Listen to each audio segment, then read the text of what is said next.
selamat datang di podcast kami, tempat kita ngobrol santai namun penuh makna tentang tumbuh kembang anak. Nah, pada episode kali ini kita akan membahas hal yang sangat-sangat menarik, yaitu tentang perkembangan komunikasi anak dari usia 0 sampai 6 tahun. Nah, bagaimana sih perjalanan si kecil yang dari awal cuma hanya bisa menangis sampai pada akhirnya bisa ngobrol seperti kita? Baik, bersama saya dan Krista, dan tentunya sudah hadir para narasumber kita yang ada di samping saya ini, yaitu Nesha Iksa Nopalianti dan juga Maria Kurniawati. Halo. Nah, mereka ini dari mahasiswa dari program studi pendidikan guru pendidikan anak CDT. Halo kakak-kakak, apa kabar? Kabar sehat? Baik. Nah, terima kasih Kak, saya senang banget bisa ngobrol bareng kakak-kakak yang sangat luar biasa ini. Kita juga senang banget ya Kak, ya sudah terus ini. Baik Kak, baik langsung saja teman-teman, kita masuk ke bahasannya. Baik, kita mulai dari Nesha dulu ya Kak. Nah Kak Nesha, kalau kita ngomongin soal perkembangan komunikasi, apa sih yang dimaksud dengan perkembangan komunikasi itu Kak? Jadi Kak, maksud dari perkembangan komunikasi pada anak itu adalah gimana anak itu belajar proses menyampaikan dan menerima pesan, baik itu lewat suara, wajah, gerak tubuh, ekspresi, maupun kata-kata. Menariknya, komunikasi itu bukan hanya tentang berbicara dengan orang lain, tapi juga proses mendengar, memahami, ataupun menerima respon. Jadi, saat kita melihat anak bayi yang menangis saat ingin sesuatu, ataupun dia tersenyum saat namanya dipanggil, itu bentuk awal dari komunikasi. Oh, ternyata dari senyuman maupun tangisan itu juga termasuk komunikasi ya Kak? Ya, betul sekali. Jadi dari tangisan pertama, anak itu sudah belajar bahwa suara mereka itu didengar oleh orang lain dan direspon oleh orang lain. Nah, dari itulah awal komunikasi itu terbentuk. Baik Kak, saya jadi makin penasaran nih Kak. Bisa kasih jelasin perkembangan komunikasi anak dari usia 0 sampai 6 tahun Kak? Baik, kita dari tahap pertama dulu ya Kak, yang usia 0 sampai 1 tahun. Jadi di usia ini baik itu cuma bisa berkomunikasi lewat tangisan dari situ aja saja. Jadi nggak mungkin kan ada bayi yang sudah bisa bicara. Iya betul. Lanjut saat mereka menginjak usia setengah tahun atau 6 bulan, sini bayi itu sudah bisa mengoceh, mengizinkan baba atau mama, dan pada saat mereka menginjak usia akhir dari 1 tahun, di sini mereka sudah bisa mengucapkan beberapa kata seperti mama, papa, atau ibu. Baik tunggu. Pertanyaan selanjutnya, tahap perkembangan usia anak itu dari 1 sampai 6 tahun itu seperti apa Kak? 1 sampai 2 tahun Kak? Iya, 1 sampai 2 tahun. Jadi di sini anak itu sudah bisa memahami beberapa kata yang bermakna dan bisa mendengar dan menirukan apa yang orang lain bicarakan. Dan di sini anak itu sudah mempunyai sekitar 20 sampai 50 kosakata. Baik Kak, Untuk selanjutnya itu ya 2 sampai 3 tahun Kak. Di sini anak itu sudah bisa menjawab pertanyaan, dan kosakata itu mulai bertambah banyak, menjawab pertanyaan ataupun bertanya tentang hal-hal yang dia ingin tahu gitu. seperti sederhana Kak? Contohnya itu seperti pada saat anak melihat benda yang gak pernah dilihatnya, itu dia tuh mulai juga rasa penasaran, ini apa gitu. Ataupun pada saat dia melihat orang tuanya sedang mengerjakan sesuatu, dia pun bertanya, ibu lagi ngapain? Gimana di usia seperti itu anak itu apa itu susah ya Kak ya? Kak, perkembangan selanjutnya dari 3 sampai atau ini seperti apa? Di usia 3 sampai 4 tahun ini anak itu sudah bisa mulai bercerita, tapi berceritanya itu bercerita sederhana Kak, yang tidak kompleks, karena dia tuh belum bisa melupakan perasaannya lebih dalam. Dan juga di usia ini anak itu sudah bisa tahu namanya, itu sudah bisa menyebutkan maaf udah bisa menyebutkan namanya atau menyebutkan nama dari orang tuanya atau keluarganya.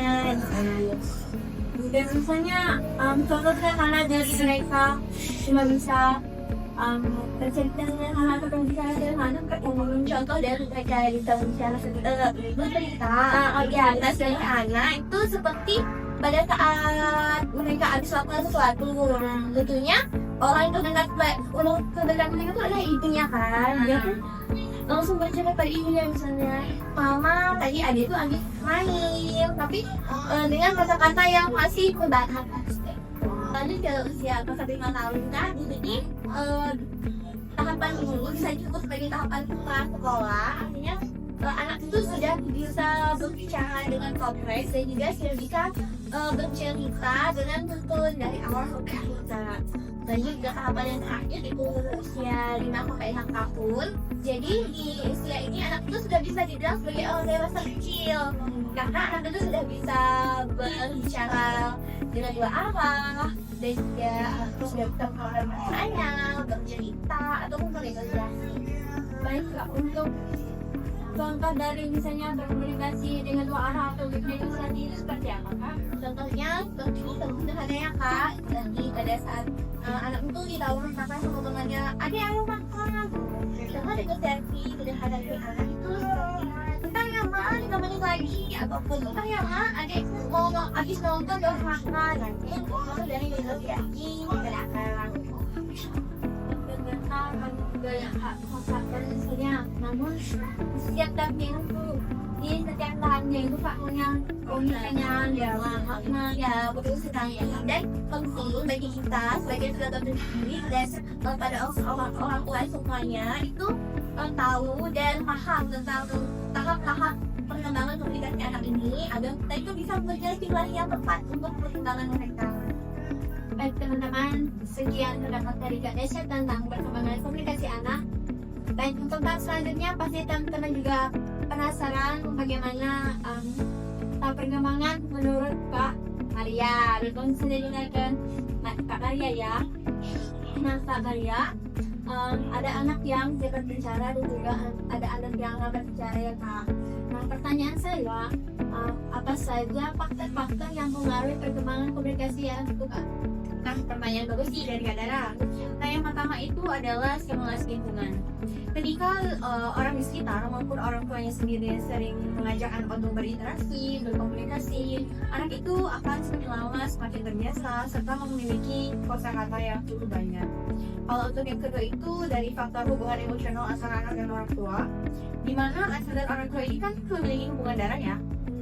Jadi kedekatan mereka seperti perhatian, kasih sayang dari orang tua membuat anak itu bisa merasa nyaman dan aman sehingga mereka lebih percaya diri untuk berbicara di depan banyak orang. Kalau yang ketiga ini dari faktor kesehatan pendengaran dan organ bicara, nah pasti berkaitan dengan pendengaran yaitu telinga dan organ bicara itu lidah. Ketika salah satu dari kedua organ tersebut memiliki gangguan, otomatis anak tersebut sulit untuk memahami serta mengekspresikan maksud dari lawan bicaranya. Kalau untuk yang terakhir nih Kak, itu tuh ada di pada bagian pola asuh dan budaya keluarga. Ketika pola asuh dan budaya keluarga tidak mendukung anak, maka anak tersebut menjadi komunikasinya itu jadi lenggang maksudnya. Juga ya Kak, yang pola asuh dan juga budaya orang tua anak sebagai contohnya. Nah, kalau untuk contohnya ini, di keluarga itu kan terdiri dari ayah, ibu, dan anak. Nah, ketika ada seorang ayah yang suka mabuk, sering berkata kasar, di sini kan pada fase memori anak itu sangat cepat-cepatnya berkembang gitu Kak. Di mana mereka melihat, serta mereka akan menirukan apa yang telah mereka lihat tanpa mereka mengetahui baik dan buruknya Allah. Oh ternyata faktornya bukan hanya semata-mata kakak saja Kak, tetapi faktornya seperti lingkungan dan juga interaksi sosial ya Kak. Iya benar banget, dan komunikasi itu tumbuh dari adanya interaksi yang hangat dan konsisten. Baik Kak, nah ini tentang tips menstimulasi perkembangan komunikasi anak dan Kak. Nah, bagaimana sih peran orang tua dalam membantu anak untuk agar perkembangan komunikasi mereka itu Kak dapat berkembang dengan baik Kak? Nah, ada beberapa peran orang tua nih yang bisa diterapkan pada orang tua yang ada di rumah. Yang pertama itu, orang tua itu bisa mengajak anak untuk berbicara sejak anak dalam kandungan maupun ketika anak sudah lahir sampai anak sudah besar, supaya tidak ada hilangnya hubungan interaksi antara orang tua dan anak. Nah, kalau untuk yang kedua ini adalah orang tua itu bisa membacakan buku cerita bergambar. Anak kan masih kecil dan mereka tidak tahu gitu kalau untuk mengilustrasi bagaimana sih itu gajah, bagaimana sih itu orang gajah. Di sini peran orang tua untuk memainkan intonasi nada dan ekspresi wajah ketika sedang bercerita, sehingga anak juga merespon hal yang sama. Kalau untuk yang terakhir itu adalah pembatasan penggunaan gadget. Baik, bisa berikan contoh sederhana untuk pembatasan penggunaan gadget, Kak? Nah, kalau untuk pembatasan penggunaan gadget, orang tua ini kan berperan untuk mengontrol dan mengawasi anak dalam penggunaan gadget ya Kak. Orang tua itu bisa membuat jadwal sederhana. Di hari Senin dan hari Jumat, anak itu tidak diberikan handphone, tapi orang tua masih memberikan televisi untuk anak menonton ketika mereka sudah menyelesaikan semua pekerjaan rumah mereka. Kemudian kalau untuk hari Sabtu dan Minggu itu libur kan nggak? Jadi orang tua itu boleh memberikan handphone kepada anak, tapi orang tua juga harus tetap berperan untuk mengawasi serta memberikan batasan waktu Kak. Ternyata sederhana juga ya Kak tipsnya, namun efeknya luar biasa juga diterapkan oleh orang tua itu sendiri ya Kak. Ya benar banget Kak, apalagi di situ punya orang tua itu adalah saudara. Baik Kak, terima kasih ya Kak. Dari atas pendapatnya, saya juga mengucapkan terima kasih kepada Kak Risha maupun Kak Maria atas informasi dan juga pengalaman yang sangat berharga ini. Kami juga ingin sangat terima kasih karena sudah diundang untuk memberikan informasi. Intinya di sini kita tuh sama-sama belajar tentang bagaimana cara berkomunikasi, anak berbaku perkembangan komunikasinya, Hal yang mempengaruhi. Itu sekali Kak. Nah, jadi teman-teman, perkembangan komunikasi anak itu bukan hanya semata tentang bicara, tapi juga tentang bagaimana mereka belajar terhubung dengan dunia. Seperti contoh setiap kata mama, kata aku bisa, ataupun tawa kecil dari mereka itu merupakan proses Kak. Proses kemajuan yang sangat luar biasa untuk mereka. Nah, jadi yuk kita rayakan setiap momen pertama dari mereka dengan penuh cinta dan perhatian. Baik, cukup sekian podcast kita pada hari ini. Saya ucapkan terima kasih. Saya Dentista pamit undur diri. Salam hangat untuk para orang tua hebat di rumah. Sekian dari kami semua. Terima kasih. Dadah.